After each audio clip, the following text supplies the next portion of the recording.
It's definitely an adrenaline rush. It's better than any high. Anything that they can get their hands on to vandalize, they will. You see it all over the city. What some call art, police say is a crime, painting an ugly picture in Detroit. From street signs to vacant buildings, graffiti taggers are not picky about the canvas. But police have had it with them, painting up the town, and tonight a task force is taking aim to stop it. 7 Action News reporter Ronnie Dahl is in Detroit with the inside story tonight. In the battle to clean up Detroit, this is the new frontier. The wild war on graffiti. They vandalize numerous buildings across the city, light poles, street signs, anything that they can get their hands on to vandalize, they will. While police are battling illegal scrappers and dumpers, they are now also taking aim at shadowy characters defacing the city. They're generally younger males, between 18 to 25 years old, and it's pretty much split down the middle between being from the suburbs and actual residents of the city of Detroit. I do put my name everywhere. One of them is a guy named Merck. We don't know his real name, just his street name. He agreed to give us a window into his world. This is art.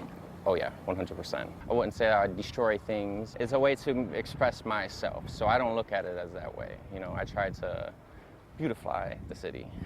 But here's what's no laughing matter: serious jail time. Detroit police have recently charged more than a dozen vandals, guys with nicknames like Scab and Rehab, with felonies, malicious destruction of property, charges that can land them in prison for up to a year. We've identified probably over 50 individuals who have tagged in the past across the city. Case number 14006663. The highest profile case was probably Detroit's least talented gang. 3 girls from Grosse Pointe Woods arrested for tagging buildings downtown. If you got caught, would you keep doing it?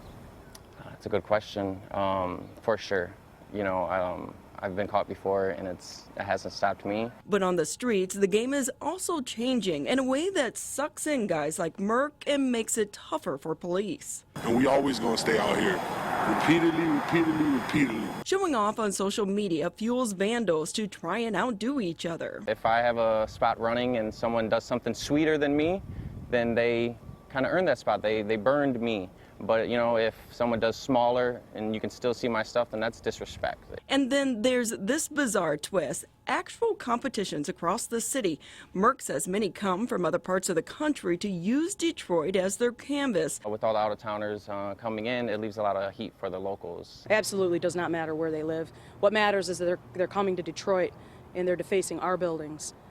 And we're going to enforce that. Police point out the only time graffiti can be legal is when a business owner grants permission. In some cases, they'll actually pay guys like Merck for his work. I've actually been doing a lot of commission work lately, but it's not going to give me what I need out of it. What he needs, Merck says, is the thrill. It's definitely an adrenaline rush. It's better than any high. The longer guys like Merck push their luck, Detroit police say they'll be guaranteed plenty of time in abandoned buildings. These individuals who get charged and prosecuted, part of their sentence is going to be going out and cleaning their own mess. In Detroit, Ronnie Dahl, 7 Action News. Yeah, I get mixed feelings about it because some of it definitely is extremely talented artwork, but then it's sitting on the side of a public building. So. But also, I mean, they can get away with it in the city of Detroit, but you would never be able to do no, that no. in Birmingham or in other parts. You wouldn't even try Right. So they shouldn't be allowed to do it in Exactly. Detroit. Exactly. Good point. All right, Dave.